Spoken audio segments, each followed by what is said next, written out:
বান্ধৱীসকল আপোনালোক সকলোকে স্বাগতম জনাইছো আপোনালোকৰ চেনেল স্বাভিমানী অসমলৈ। কৰিছো প্ৰথমটো এক গুৰুত্বপূৰ্ণ খবৰৰ সৈতে।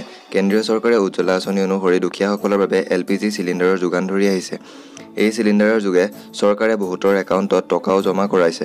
কিন্তু এতিয়াৰ পৰা গেছ চিলিণ্ডাৰ বুক কৰা আৰু ডেলিভাৰ হ'বৰ বাবে দৰকাৰ হ'ব OTP অৰ্থাৎ ওৱান টাইম পাছৱৰ্ডৰ। আহক জানো এই OTPনো কেনেকৈ আহিব। LPG চিলিণ্ডাৰ বুক কৰাৰ পিছত এজেন্সি সঞ্চালকৰ দ্বাৰা গ্ৰাহকৰ ৰেজিষ্টাৰ্ড ফোন নাম্বাৰলৈ মেছেজ যোগে এটা OTP যাব। যেতিয়া ডেলিভাৰী বয় আহিব তেতিয়া আপুনি সেই OTP নাম্বাৰটো ডেলিভাৰী বয়ক জনাব লাগিব আৰু তেওঁ সেইটো কোম্পানীৰ এপত ফিল কৰিব। ইয়াৰ উদ্দেশ্য হৈছে LPGৰ ক্ষেত্ৰত হোৱা ক'লা বজাৰ বন্ধ কৰা। জানিব পৰা মতে কোনো ৰাজ্যত ইয়াৰ বিৰোধিতা কৰা হৈছে, কিন্তু তথাপিও বছৰৰ শেষৰ ফালে এই সুবিধা সকলোৰে বাবে উপলব্ধ হ'ব পাৰে।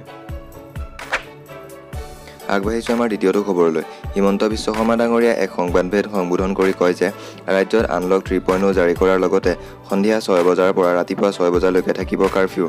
ইয়াৰ লগতে তেওঁ কয় যে আন্তঃজিলা পৰিবহণ সপ্তাহৰ কেৱল সোমবাৰ আৰু মঙলবাৰেহে কৰিব পাৰিব। প্ৰত্যেক একদিনৰ পিছত খুলিব পাৰিব ৰাস্তাৰ এফালৰ দোকানসমূহ। ইয়াত gym, yoga centre, salon, beauty parlour, restaurant আদিও অন্তৰ্ভুক্ত কৰা হৈছে আৰু লগতে শনিবাৰ আৰু দেওবাৰৰ দিনকেইটা সম্পূৰ্ণৰূপে কাৰফিউ থাকিব। CBSEৰ ষ্টুডেণ্টসমূহৰ বাবে অতি গুৰুত্বপূৰ্ণ খবৰ। যিহেতু CBSEৰ ৰিজাল্টসমূহ অনলাইন যোগে আপলোড কৰা হৈছে, তাৰ লগত ছাত্ৰ-ছাত্ৰীসকলৰ কিছু অভিযোগ থাকি গৈছে, য'ত তেওঁলোকৰ মাৰ্কশ্বিটত কিছু ভুল হোৱা বুলিও জানিব পৰা গৈছে, যাৰ উপায় সন্দৰ্ভত বোৰ্ডে শুধৰণি কৰিবৰ বাবে www.cbse.nic.in ত কিছু নিৰ্দেশ জাৰি কৰিছে, যাৰ দ্বাৰা আপোনালোকে নিজৰ মাৰ্কশ্বিটৰ ভুল শুধৰণি কৰিব পাৰিব। আগবাঢ়িছো আমাৰ পৰৱৰ্তী এক বিশেষ খবৰলৈ, য'ত জানিব পৰা গৈছে যে কেন্দ্ৰীয় কেবিনেটৰ অনুমোদনপ্ৰাপ্ত নতুন ৰাষ্ট্ৰীয় শিক্ষানীতিৰ বিদেশী ভাষাৰ তালিকাৰ পৰা কৰ্তন কৰা হৈছে মাণ্ডাৰিন আৰু কেণ্টনিজ। এই দুই চীনা ভাষা কস্তুৰী ৰংগনে প্ৰস্তুত কৰা শিক্ষানীতিৰ খচৰাত অন্তৰ্ভুক্ত হৈ আছিল, কিন্তু বৰ্তমান এই দুই ভাষা কৰ্তন কৰা হৈছে। চীনা ভাষা কৰ্তন কৰাৰ পিছত তালিকাত অন্তৰ্ভুক্ত হোৱা অন্য ভাষাসমূহ হৈছে কোৰিয়ান, জাপানীজ, স্পেনিছ, পৰ্তুগীজ আৰু ৰাছিয়ান। পঞ্চমটো খবৰ। ভাৰতৰ লগতে আমেৰিকাতো বেন হ'ব পাৰে টিকটক। যোৱা শুক্ৰবাৰে আমেৰিকাৰ ৰাষ্ট্ৰপতি ডোনাল্ড ট্ৰাম্পে কৈছে যে তেওঁৰ এডমিনিষ্ট্ৰেশ্যনে টিকটক বেন সন্দৰ্ভত বিবেচনা কৰি আছে আৰু সম্ভৱতঃ বেনো হ'ব পাৰে এই টিকটক।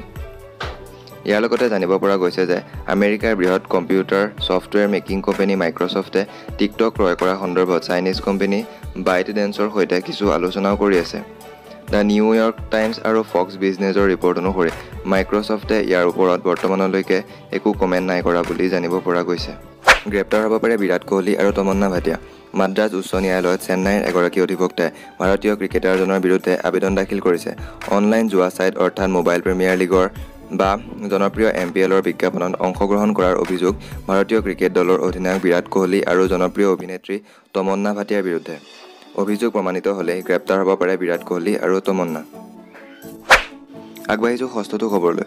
শনিবাৰে শিক্ষামন্ত্ৰী হিমন্ত বিশ্ব শৰ্মাই শিক্ষা বিভাগৰ বহুকেইটা গুৰুত্বপূৰ্ণ ঘোষণা কৰে। শীঘ্ৰেই ৰাজ্যৰ বিভিন্ন মহাবিদ্যালয়ত খালী হৈ থকা শিক্ষকৰ লগতে অন্যান্য পদসমূহো পূৰণ কৰা হ'ব। মহাবিদ্যালয়সমূহত নিযুক্তি দিয়া হ'ব 240 গৰাকী অধ্যাপকক, আনহাতে 80 জন তৃতীয় আৰু চতুৰ্থ বৰ্গৰ কৰ্মচাৰী নিযুক্তি দিয়া হ'ব। 7 দিনৰ ভিতৰত বিজ্ঞাপন দিবলৈ পৰিচালনা সমিতিক মন্ত্ৰীগৰাকীয়ে নিৰ্দেশ দিছে।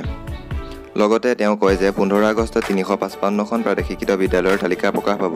তাৰে ভিতৰত 197খন হাইস্কুল, 9খন উচ্চতৰ মাধ্যমিক আৰু 149খন জুনিয়ৰ কলেজ। ৰাজ্যৰ চাহ বাগিচাসমূহত নতুনকৈ 119খন হাইস্কুল নিৰ্মাণ কৰা হ'ব। 2 অক্টোবৰত একেলগে আৰম্ভ হ'ব এই নিৰ্মাণ কাৰ্য আৰু ইয়াৰ বাবে 1,19,00,000 টকাৰ পুঁজি ধাৰ্য কৰা হৈছে। শেষৰটো খবৰ। চিভিল ছাৰ্ভিচৰ প্ৰতি আগ্ৰহীসকলৰ বাবে সুখবৰ। UPSCৰ তৰফৰ পৰা মেডিকেল অফিচাৰ, এছিষ্টেণ্ট প্ৰফেচৰ আৰু ইঞ্জিনিয়াৰৰ সৈতে কেইবাটাও পদ মুকলি কৰিছে। এইসমূহ এনেধৰণৰ: মেডিকেল তথা ৰিচাৰ্চ অফিচাৰৰ বাবে 36টা পদ, এছিষ্টেণ্ট ইঞ্জিনিয়াৰৰ বাবে 3টা, স্পেচিয়েলিষ্ট গ্ৰেড 3 এছিষ্টেণ্ট প্ৰফেচৰৰ বাবে 60টা পদ, ছিনিয়ৰ চাইণ্টিফিক অফিচাৰৰ বাবে 21টা পদ আৰু আৰ্কিটেক্টৰ বাবে 1টা পদ, অৰ্থাৎ সৰ্বমুঠ 121টা পদ মুকলি হৈছে। যদি এই ভিডিঅ'টো ভাল পালে তেন্তে লাইক কৰিব। আপোনালোকৰ এনে সঁহাৰিয়ে আমাক আগবাঢ়ি যোৱাত উৎসাহ যোগাব। এনেদৰেই দৈনিক খবৰসমূহ চাই থাকিবৰ বাবে ছাবস্ক্ৰাইব কৰিব পাৰে আপোনালোকৰ চেনেল স্বাভিমানী অসম। ধন্যবাদ। জয় অসম।